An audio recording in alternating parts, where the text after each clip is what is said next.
Recording in 3, 2, 1.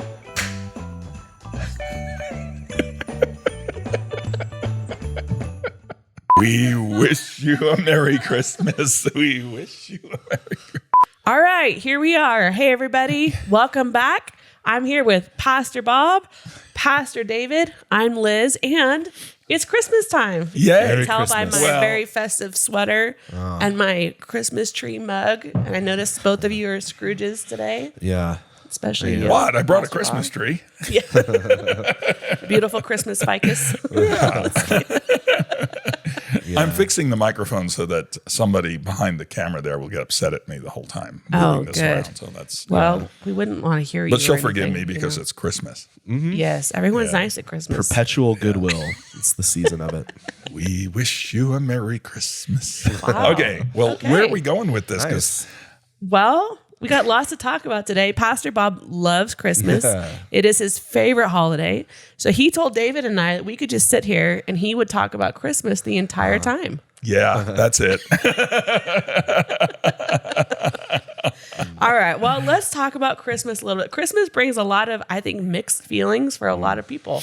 A lot of people really love it. Yeah. Some people really dislike it. Some people have a lot of struggles during Christmas. Oh, yeah. It brings like a mixed bag. A mixed Santa bag. Oh, there's so much in the bag. Santa bag, There's so yes. much in the bag. So many different gifts. Right. A blend of gifts and curses for the holiday.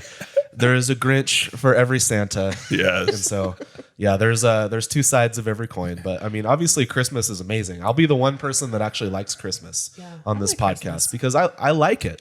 And I'm sorry. mean? I'll I like apologize. Christmas. I don't apologize, though, because I love the movie A Christmas Story.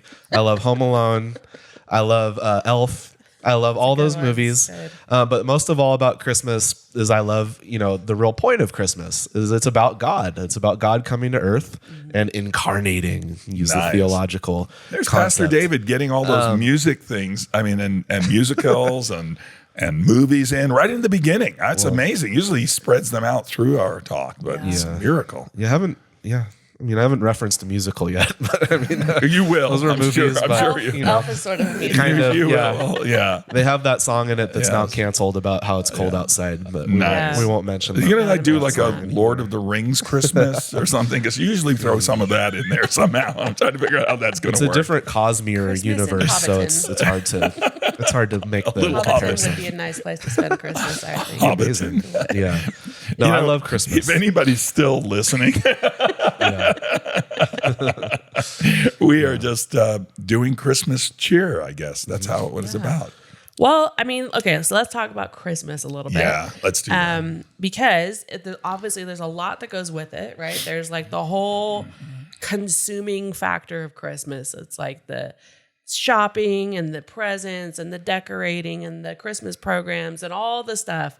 It's a lot, right? It can be a lot of stuff. So sometimes it's easy to miss the importance of actually why we celebrate it. So I guess one of my first questions is, why do we celebrate Christmas? Should we as Christians celebrate? There's controversy there too, right? It's like, oh, it's a pagan holiday and Christians just adopted it and, all that good stuff. So Pastor wonderful. Bob, Oh, what do you God, think not about that? me. What do you think about all Well, that? I think that one of the issues I have trying to answer these questions that you're forcing me to answer is that all of the stuff you mentioned in the beginning, I don't pay attention to any of those things. Like I don't really do a lot of that. Yeah. Okay. And so a lot of that like passes me by until Christmas happens. Like most of the time, if you ask my wife, I will shop. The only person I have to shop for is her usually. And I'll do that on the 24th. I would do it on the 25th if they were open then. And she, it's kind of interesting. Poor lady had to live with that. Yeah. And it's because I'm really not focused on all the stuff, like all the buzz.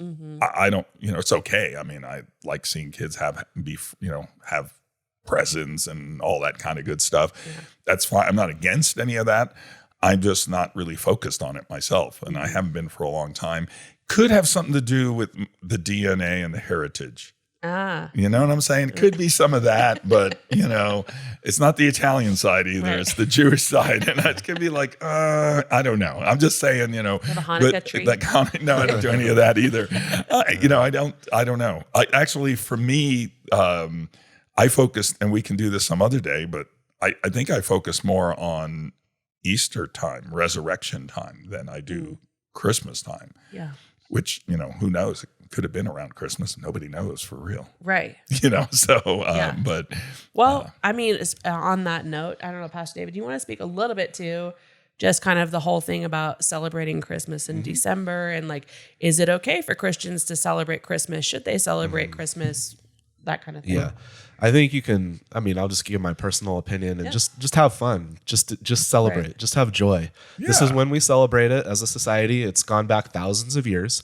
It's the heart behind it of what you're celebrating. You're remembering not only who came, but why he came. Yeah. Jesus. He came to destroy the works of the devil. He came to take away sin. He came to seek and save the lost. All the reasons. You can do a whole Bible study of just where it says why Jesus came. He came not to be served, but to serve. He came to give his life as a ransom. That's amazing, right? And he did come to destroy death, to rise from the dead. But without that birth into the manger, there's no birth from the grave. Like there really isn't. Yeah. So we need to acknowledge that. Now, whether you want to celebrate it on December 25th, or whether you get your Hebrew calendar out and you get your astronomical charts out and you find where the star is. I don't want to, come across wrong. If you want to do that, get into it. Find the day that you think it should be and celebrate it then. Whenever it comes to these questions of dates and festivals and a new moon or a Sabbath or, whatever it is, Paul said in Romans 14 and 15, everyone should be fully convinced in their own mind. If you think Christmas is evil, you think you shouldn't tell your kid there's a Santa, you think, whatever there is, just be fully convinced and do it and have a good conscience about it. Do it your way. And by the way, if you are convinced that it's okay to give presents and it's okay to drink some eggnog and it's okay to put out some carrots for Rudolph and Prancer and Vixen and all the rest of them, go ahead and do that. And just do it with a heart of gratitude and glorifying Jesus. Because if you don't glorify Jesus and you make it all about what date it should be and what ornaments can be on the tree, or if the tree is a Saturnalia ornament, or what you get into the whole spooky spiritual side of it, you're really defraying the attention from Jesus, which you should never do. Jesus. And if it's about the consumerism and the lights and the parade and the Santa, and it's not about Jesus on that side, you missed it there. And that's probably the easiest place to miss it in our society, not to be too concerned about the holiday, but maybe overly concerned and overly invested in the material side of the holiday. But is it bad to give presents? Is it bad to, tell people you love them? Is it bad to sing Christmas carols? Is it bad to go to church? No, these are great things. It's great to sing songs. It's great to be a part of a Christmas play. This church is the only church I've ever been at where I didn't yet participate in the Christmas play, because there's a Christmas play and people love it. And we can either be Grinches about it, or we can be like, yeah, all right, let's sing about Jesus. I was so just that's imagining that's my 2 cents. Just imagining Pastor David playing the baby Jesus and the. Oh, that would be a sight. That would be great. I think there's a place for you, Pastor David. Bearded baby Jesus. Wow. Okay. Thanks. Well, Yeah. thank you for that, Pastor Bob. Yes. I'm sorry. I agree, though. I think, it's like, we don't know what day it is. It's like if you had a kid and you weren't sure, if you adopted someone, you weren't sure what day they were born, we'd just be like, well, we're not going to celebrate you at all. Or we'll just pick a day and celebrate. You know you what were I mean? never It's like, born. I don't know. But I also think here's a time of year, which with all of the world and all of its messed upness and all of that, there is actually a time where there is an infusion of Jesus into the season. And I know a lot of people maybe aren't quite on that page, but you on the radio, you hear all these Christmas carols playing that are singing about the coming of Christ, that are singing about the reason he came and what he brought. And he brought hope to the world and, freedom from slavery and all this stuff. Yeah. It's that time of year, I think as Christians, it's getting past the controversy of when it exactly was. It's regardless of all that, here's a time when you maybe have an opportunity, you have an inroads into your family, community, friends, where maybe there's a little bit of an opening there. So I think it's great. That's my perspective. I think it's great, actually. I actually enjoy watching other people enjoy Christmas, by the way. Yeah. It's okay. I think, like you say, sometimes people go overboard and commercialize it, which I think the world's really good at adopting Christian things and then making them a commercial business. I mean, Like that's St. a real- Valentine. Right. Yeah. Saint Well, and Saint Nick Valentine. for that Oh, matter, Saint right? Nick, I mean, yeah. who was Yeah. pretty godly person. He was. I actually met him once, but He's that's a he whole was a different he was a jolly Nick phobic. he's a jolly man. Saint Nick. story. Saint Nick. Yes. All right. Well, when we were talking earlier, Pastor Bob, Yes. you said something Oh no. about Christmas that wanted about people keeping Jesus as a baby. Oh, Yeah. And I Yes. wanted you to talk about that. really? Yeah.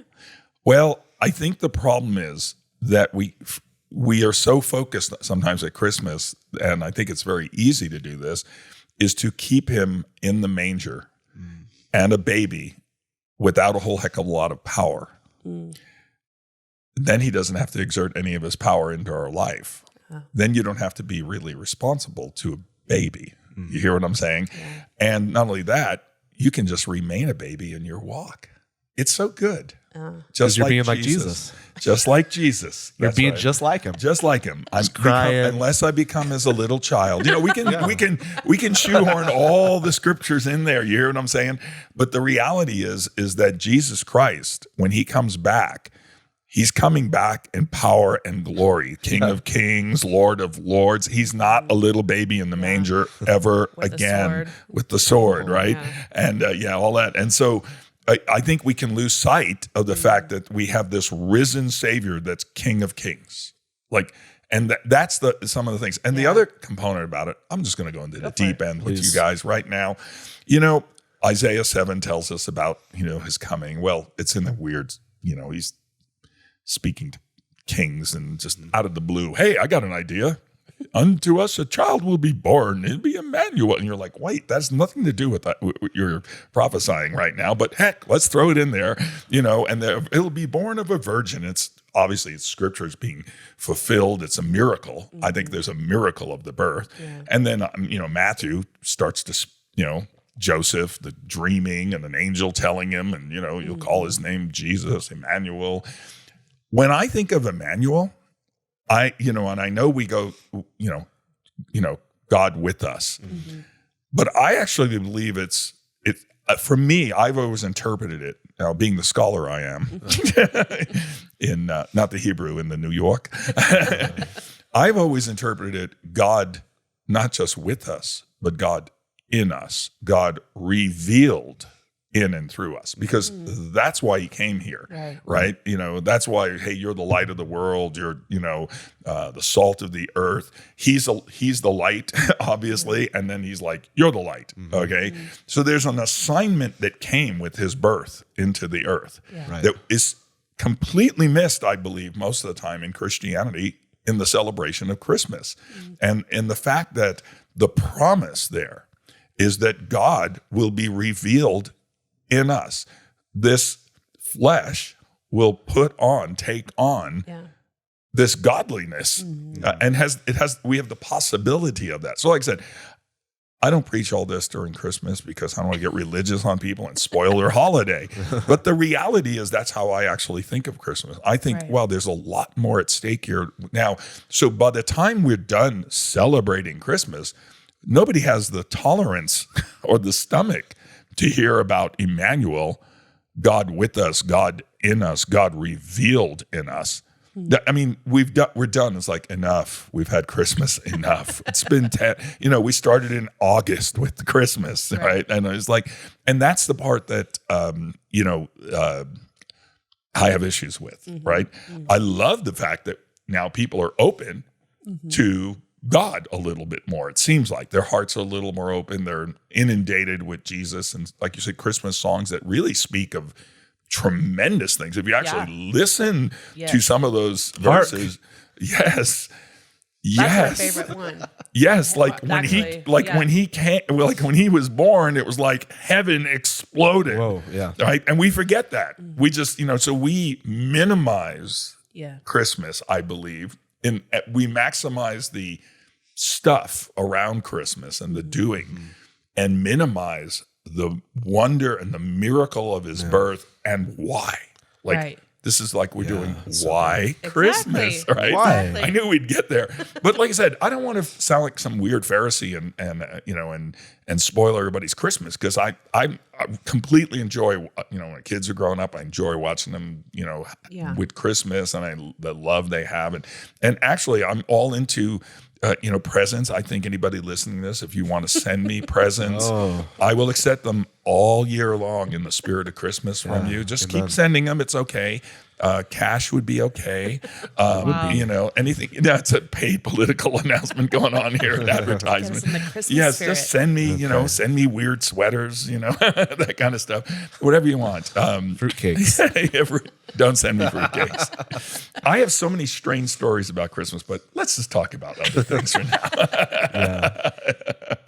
Well, I mean, one other amazing thing about Christmas is it's sort of a bolt of joy in the year, in the calendar. And that's why God gave the Old Testament feasts. They were markers in the year where people came together and they congregated and they feasted and they celebrated. Yeah. And it picked them up a little bit. It reminded them that God was on the throne and that they had hope for their lives and that God was providing for them. Yeah. And that's what Christmas is. Like, my wife really gets into it. She'll decorate everything with lights, and she gets, the holiday cheer. That could be a real thing. Like, if we take it to heart, it's not something that we should belittle, which I tend to do as more of, like, in my flesh, more of a cynical person. I don't want to be like that. I want to say, hey, where's the value in this? Yeah, we should pick up our hopes a little bit. We should recover our joy. We should say, okay, now's the time of year to remember that God didn't just leave us here. Like Zechariah prophesied, he dawned on us like the morning star. That he brought salvation because of his tender mercy. Yeah. And it's so amazing for me to consider what Christmas means just in who Jesus is, and that he would become a baby. That he would become completely helpless. Humble himself. Yeah. We've thought about this before, but I mean, Augustine said, man's maker was made man.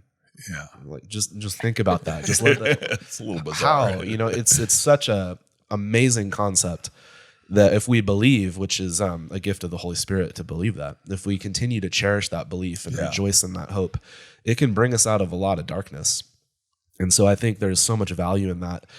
But I think we shouldn't be afraid to wade into the deep end that Pastor Bob mentioned and say, why can't we explain to our kids, and why can't we explain to our church, and why can't we explain to our community and show our community that God really is with us in every way that means. Yeah. And move beyond Ricky Bobby. Dear Lord, baby Jesus. I'd like to thank the Lord for dear Lord, baby Jesus. Right? Like, just move beyond Ricky Bobby. Right? So, like, we should do Did that. we get We into shouldn't just another do that. movie thing? Okay, Yes. I'm just trying to figure this one Real out. choice one there. Yeah, that was a good one. This is great. I don't recommend it, Yeah, but it's I think funny. too, and even like you reference the feast. When you look at something like Passover, for example, like there is the remembrance part of it, and there's the remembrance aspect of Christmas. But God is always dealing in the eternal also, and so like with Passover, for example, it speaks of the blood of Jesus that delivers us from the spirit of death, it delivers us from death. Like there's an eternal principle there, and I think that there are also some with Christmas, some eternal principles that God demonstrated to us that still speak to us and should inform our lives today. Like you were saying, God with us, first of all, that God wants to be with us. Yeah. Right. That's like if some of us would just grasp that would like deliver our lives, actually understanding that he wants to be with us. He wants to dwell with us. Yeah. But even past that, God in us, right? Christ in you, the hope of glory, that there is actually the purpose of God is to dwell with and in people. And like the power of that and how that informs our lives today. Like this is actually what Christmas should speak to us. It takes us out of the temporal, it takes us out of just like the ritual of remembrance maybe, or just celebrating, into like, actually, what does this speak to me today? I don't know if there's maybe some other like eternal things that you guys think about when you're like, well, I think that there are eternal things associated with Christmas, which, like I said, I think it can be lost in the the hustle and bustle of Christmas.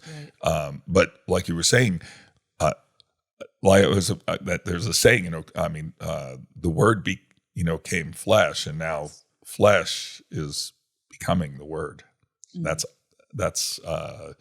us. Right. And then, and so he's interested in that more than anything else. That is we got the reason for the season. Like that actually is the reason he came to be with us, to impart unto us, to heal us, to forgive us, to reestablish us in relationship with him. So, as brothers and sisters, and him as our God. And there, we can't, if we start forgetting all that, right, because of the hustle and bustle, like I said, it loses a lot. And like I said, I hate to be the Pharisee here, but I just don't want to go, because I really enjoy I enjoy when people are enjoying themselves in Christmas. I'm completely okay. I'm not against that at all. Obviously, Pastor Dave was talking about his wife, who happens to be my daughter, and she's always been like that around Christmas. She's just, our electric bill went up because of all the lights in the house, and get solar. I was completely okay with it because she enjoyed herself. She loved doing it. It just, and I think she'd even, when she was in Africa, she brought that to there, and somehow they probably didn't have electricity, but but I understand and her mom is like that too, just loves Christmas, and so I see people and they just enjoy it. Like, I think you, Liz, I think you enjoy Christmas, like and I think it's a great thing. I think that like I said, I don't want to deter from that and keep people from that. I think that when you enjoy Christmas, you should fully enjoy it. You should just like embrace it and all that. But you shouldn't lose sight, right? Because then we've just made it a religious holiday, right, for us, rather than a celebration of life that it actually is. That's why when we assemble together, we should be assembling to remember. It should be a love feast. It should be something because we're remembering the love that was poured out to us. Yeah. I agree. I think that there is. That's good. Yeah. I don't think the two have to be mutually exclusive, like you were saying. Like you can enjoy the, like I love the Christmas movies, and I love, everyone, having family together. For me, that's an enjoyable thing. Yeah. Me too. Maybe not for everybody, but to get past the the ritual, to get past just this busy schedule of everything, and really remember, like you were saying, like, wow, like God loved me so much. He allowed his son to be separated from him for a time, to come into a human body, to live the life that I live, to experience those things, to give me hope. You know what I'm saying? To give me hope that I can do this as a human being. You know what I'm saying? Like there's things that need to speak to us now. So, and I want to say this, like these eternal things, if we can click into those and really latch onto them, for some of us who maybe struggle with the holiday season, because maybe we don't have family, or things are hard, or there's just, people lose people. And I know there's a lot of really real things that come.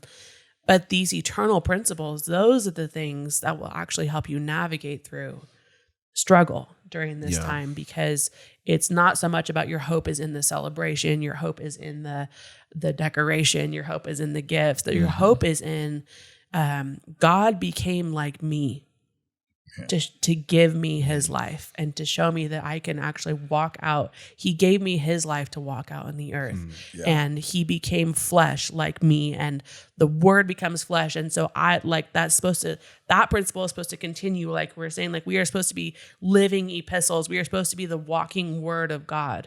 That's actually what Christmas is like allowing us to become the word who walks around on the earth like Jesus did. And spreading Christmas cheer everywhere we go. Yes. All times of the year. Best way to spread Christmas cheer is singing loud for all to hear. Oh my gosh. It's so true. It's that cold medication. I love Christmas, man. I love Christmas. It's so true what you're saying, that Jesus partook of flesh and blood. Yeah. That through death he would destroy him who had the power of death. Yes. So you can't just have Christmas, the beginning of the story, without the ending of the story. Yeah. We keep coming back to this thought of tell the whole Christmas story. I mean, isn't it, you asked earlier what eternal principles there are. One thing that really helps me, it's like kind of mind blowing, is that the birth of this child was the defeat of the dragon. And in Revelation 12, you see that. In Revelation 12, there's a woman clothed with the sun, and she's about to give birth to a male child. And this dragon, who's Satan, is crouching ready to devour the child. Because if that child's born, everything in the dragon's world is going to be destroyed. Yeah. But the child was born, and he was caught up to heaven, and he will rule with a rod of iron. Yeah. So it's amazing that the birth of this child actually dethroned the enemy. And it's what kind of a God sets up a plan like that? The birth of a little baby is what's going to destroy cosmic evil. You're like, just think about that. All this is so rich as a subject for meditation. But I just come back to, applying this is that there are a lot of people that in the holidays, they don't have that cheer, right? There's somebody who is missing. Right. There's somebody that they love who maybe used to celebrate Christmas with them or not, and the person's not there. And it really is felt a lot more during the holiday season. Yeah. And God knows about that. Like Pastor Bob said, he sent his son. You said that, Liz, is he sent his son to a body that he had prepared, it says in Hebrews, to do his will. But he sent him away. He sent him to the cross. He was separated from him. And we know that God, through Christmas, he did something about that separation that you feel. And I know it doesn't make it all the time easier to imagine that, but by him sending his son and by Jesus coming in the flesh, it ensures that there is a future and that there's a reunification. There's a time where you reunite with those people that were lost. And then there's a time where you sit around the table again with them. Yeah. There's a resurrection because of the birth of Jesus, because of the defeat of the dragon, because of these eternal truths that are in Christmas. There's hope if you're willing to take it to heart. And even if you can't, even if it's too hard for you, like you're the holidays, you're like, man, we lost people. There's people that left. They're no longer here. Or they've passed on. And you just know that God understands that and he did something about it. Can I tell a story? Sure. I'm just going to tell you guys a story. Okay. And it's a Christmas story. Okay. Oh, And Christmas cool. stories. You guys never. It was the night before. It was the night before Christmas. You got like the chocolate. And it was actually, to me, it turned out to be a Christmas present in a weird way. And 20 years ago, this year, actually, right before Christmas, I remember we were at our house. It was snowing. It was early morning, and the power was out. We had no phones, nothing. And the police show up at my door. And it's early. It's like, 6 a.m. And it's like, hi, Mr. Wilk. Yeah. And people are trying to get in touch with you from back east. And I'm like, really? Why? Well, your dad passed. So I'm like, wow, just thinking about it, it's kind of emotional in a weird way. But, I haven't thought about it for a long time, but to help somebody out there. But here's the present part of it. So my wife and I, it's right before Christmas. We leave our kids with people because we have really great people in Christmas time that took our kids. Wow. So there's a present. Wow. And wow, it's kind of weird getting emotional about that because it's been so long. Yeah. And we take off for New York. So we're 3,000 miles away. With our kids are being celebrated with other people. And so we show up and, we're going through Christmas. We're burying my dad, like right through the whole thing. A few days after Christmas, we're still, we're there. He got buried in the National Cemetery and all that because he's, ex-Army man. And so we're there and, my mom, it's hard for her because, she lost her husband for, 50 years of marriage. And we're packing stuff up for her that she can't do, so we're going through all her stuff and we're trying to set it up so she can live alone, and my wife and I were going through, her stuff, and in his drawer, we find tucked under in the back a Christmas card and present for my mom. Now, my dad is Jewish, but he always celebrated Christmas with us, always. And it was so touching because we read it and it was like a love story to my mom, and it's so ministered to her and to my wife and I. And I'm sorry, I'm really emotional, but I haven't thought about it for 20 years. But it was such a great Christmas present And I know there's people out there today that, like you said, Pastor David, they've lost people. And it's not all lost. Yeah. I found out actually a couple of years later that my dad probably received the Lord in the process. And so here's this Jewish guy celebrating Christmas with his Italian wife, from the grave. Yeah. Wow. Yeah, from the grave. And he's expressing, which was crazy to me. Like I said, so Christmas means a lot to me in weird ways, but he's expressing this love past the grave into life, into somebody. Yeah. And we just sat there, I remember at the Christmas table, it was just my mom and I and my wife, and weep together and love together. And I pray that, wherever you're at in Christmas this year, that God can so minister to your soul, that he can touch you right where you're at. Like if you've lost somebody, because I know we hear that all the time, that Christmas is a hard time for people. And like I said, actually it's been 20 years and I haven't hardly ever thought about that. This is the first time I've actually expressed it kind of out loud. And the first time I've actually gotten really emotional about it too, which is strange for me. Yeah. But it matters. Like God, you matter to him. You hear what I'm saying? I'm talking to someone out there, this is, if it's Christmas time and you're listening to this, you matter to him. Small things matter. And the loss is not an eternal loss. Amen. He's there still. Amen. And he knew that because for Christmas, he knew that we were without hope. We didn't have anything.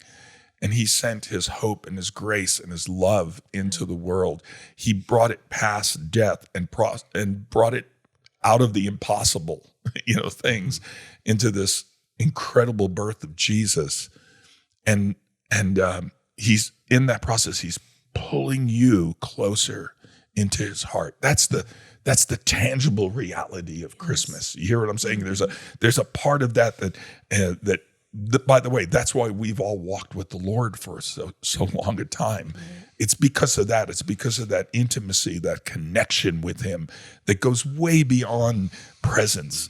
And presents is a great way to express love and express his hope and express his grace. I'm good with all that, but there's a tangible reality of him coming into the earth that goes beyond all of that. Yes. And it's that gift that I pray during this season that people are connecting to and receiving, because the Bible tells us he came to his own. The present came to his own and they received him not. But to as many as receive him, gave he the power not to celebrate just Christmas, but to become the sons of God. Right. And that's the story of Christmas. And so I don't know why I felt like I don't know if you guys have ever heard me say, I just thought I'd let you know, it just came poof out of the blue here. That's cool. Yeah. Sorry for weeping all over you guys. I'm sorry about that. Please don't apologize. That's really, I think there's actually some people that really, really needed that. Wow. Bringing some healing there and just remembering, Jesus did come, he came as a man. And he was, and the word says he's a man of many sorrows. Yeah. So if you are someone that is in that spot, there's no shame in that. Right. There's no condemnation in that. Jesus was a man of many sorrows, and he's also Emmanuel, God with you. That he is very present, and there is a fellowship that happens in that place if you just invite him into it. He's so willing. He's so willing to come into our disappointments and come into our sorrows and be with us in that place and dwell with us in that place. That's his whole heart, actually, is that whatever we're walking through, he just wants to be with us. He wants to be invited in and received in, like you were saying, I think that's really powerful. Well, it's the whole, it's like you're saying, this is the whole deal. Yeah. This is why God sent his son, is to take us beyond ritual, to take us beyond just observing memorials for things, and actually enable us to walk in.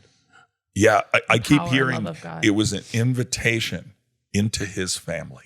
Yeah. You hear what I'm saying? Yeah. Like one of the greatest things you can do during Christmas, and we've done this forever. It's mostly my wife. I'm just be honest with you. She's like so great at this. She doesn't lose touch with that.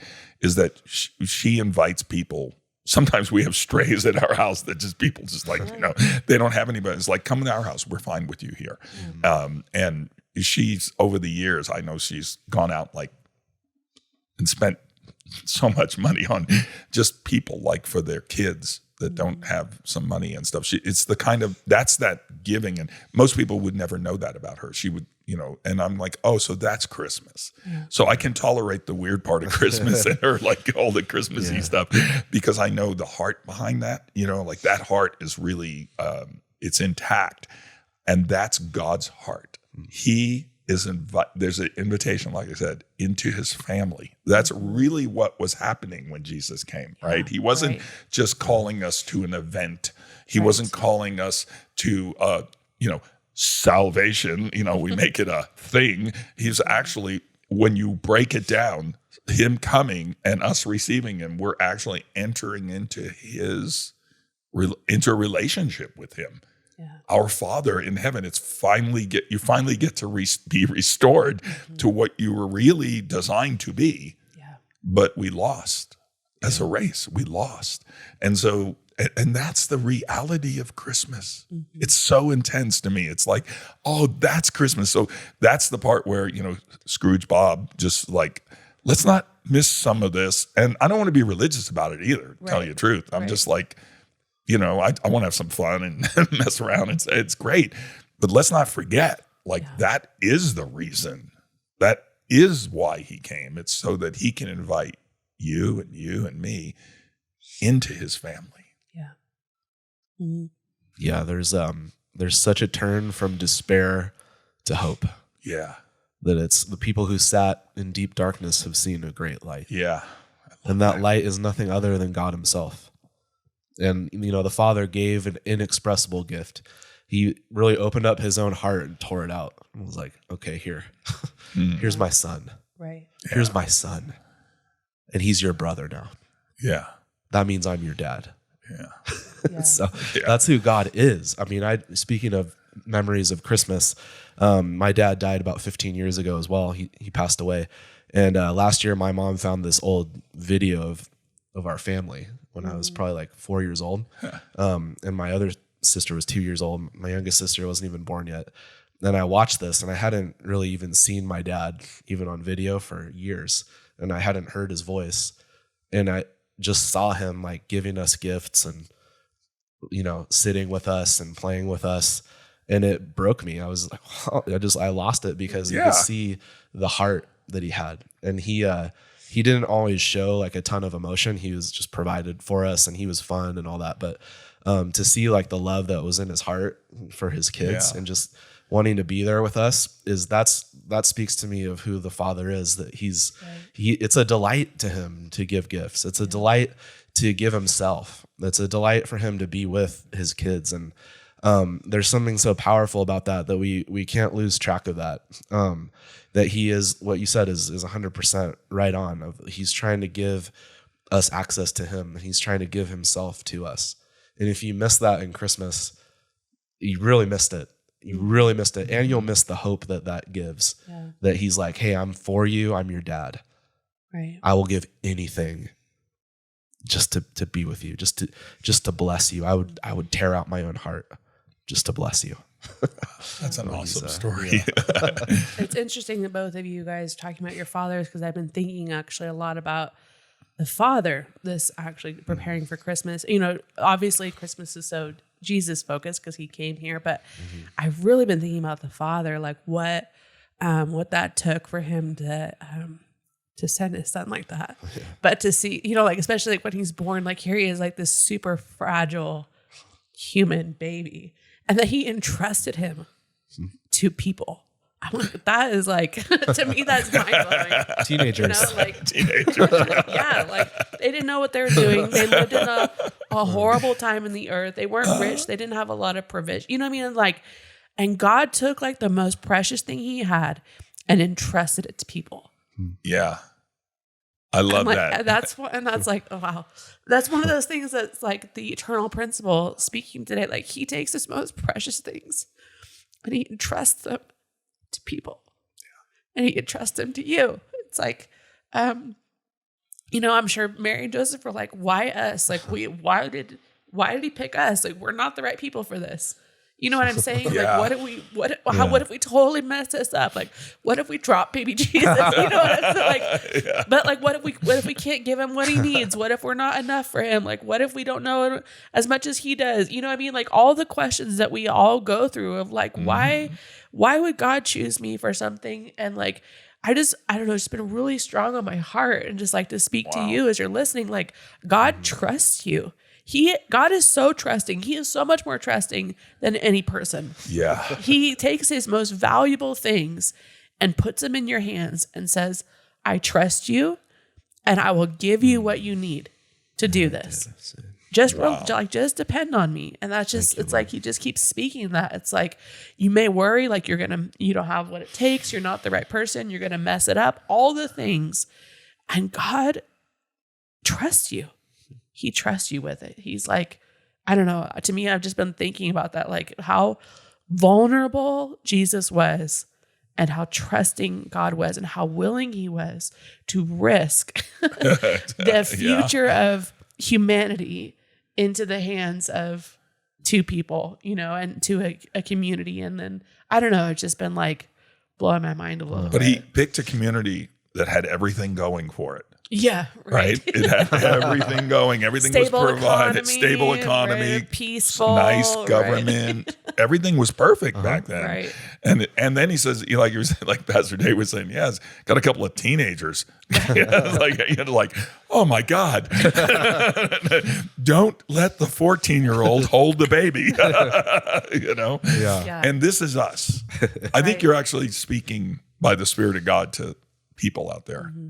I think you're actually breathing into the atmosphere, if you will, the spirit of Christmas itself, like what Christmas is all about. Because there are people, like you said, who don't believe they can handle Jesus. Yeah. Like they're not good enough. They're not capable enough. They don't have enough. Or maybe somebody that's walked with God, or at least known him for a long time and now doesn't walk with him as closely. And they don't feel like they got it together enough. Yeah. But he's more than enough. He's good enough. And God provides everything. He doesn't take the wise and the strong and right. He takes the weak and he brings them in, he puts them into place. He's a risk-taking God. I love the way he said that. And he brings that to us. So God takes a risk on every one of us, actually. When he offered his son to us, he's taking a risk that you're going to drop it, that you're going to screw it up, that you're not going to accept the gift. Yeah. Yeah. It's just like going to a Christmas party and you brought some gift and the person opens and goes, oh, thanks. It's, Well, there is also grace with the risk. Yes. Right. It's not just like, oh, I hope that teenager doesn't drop Jesus, then the fate of the world will be destroyed. There is grace with it. He probably had a whole company of angels there. It's like ready. If the baby gets dropped, we're going to put a little top spin on him, make sure he lands on his back. I'm sure I think God sent one of those because I let my daughter fall when she was like 4 months old, my first daughter, and I was like, there's no way she should be okay right now, so that was just a human example, but God he takes care of his babies at the same time as he's entrusting them. Yes. He still is the dad as well. He's like he's going to oversee that, he's going to keep it. And so that's a key element, that if God's asking you to carry something that you are well aware, man, this is beyond me, I don't know how to handle that. Well, he is also going to help you with that. He's going to overrule some of your mistakes. He's going to walk with you and comfort you in that. But yeah, that's amazing that he would risk his heart like that. He would open up his heart to be hurt. Yeah, his heart is broken. He's like the brokenhearted God. But he sent his son to bind up the brokenhearted. Yeah. Yeah. And there's also restoration. I was just thinking when you said, I dropped the baby, when I was like, oh my God, nobody allowed David to touch the kid again forever. And that would be a solution, a human solution. And probably your wife for a little while was like, Yeah, I'm taking the it took kid. a day or two. We're going to teach you how to hold a child. But there are people who've walked with Jesus and left. Yeah. And maybe this time of year they're hearing him again, wooing him back. And maybe you dropped it along the way. But God, like you said, Pastor David, because of his grace, his power, his glory, his anointing, his ability to restore, he's calling you back. He's calling you back, and he's entrusting to you again the commission to actually hold Jesus, to hold him in your heart, and to keep him, make him part of, make you part of his family and walk with him. And it's risky, right? Yeah. Because you really screwed that up the first time, but he's okay with that. He is. Yeah. Yeah. Well, I mean, you do like Christmas. There's so many things you can pull out of it. And as we're kind of wrapping up here, I just want to say, like, the one other thing that is in my mind is, and even as you were talking about people coming back, just the very simple response of Mary to the Lord, let it be to me according to your will. I just want to leave us with that today, that's another eternal principle, that whatever it is, if it's returning to the Lord, if it's carrying something, if it's dealing with hardship, whatever it is, like the simple response of, like, here I am, let it be unto me according to your will, and depending on him from there. That simplicity will carry us through a lot of things. And so I just want to leave us with that today. And we wish you all a Merry Christmas. And we will see you in the new year. Thank you for joining us. Be sure to subscribe to get the latest episode. And for more information, visit spiritschoolofministry.com.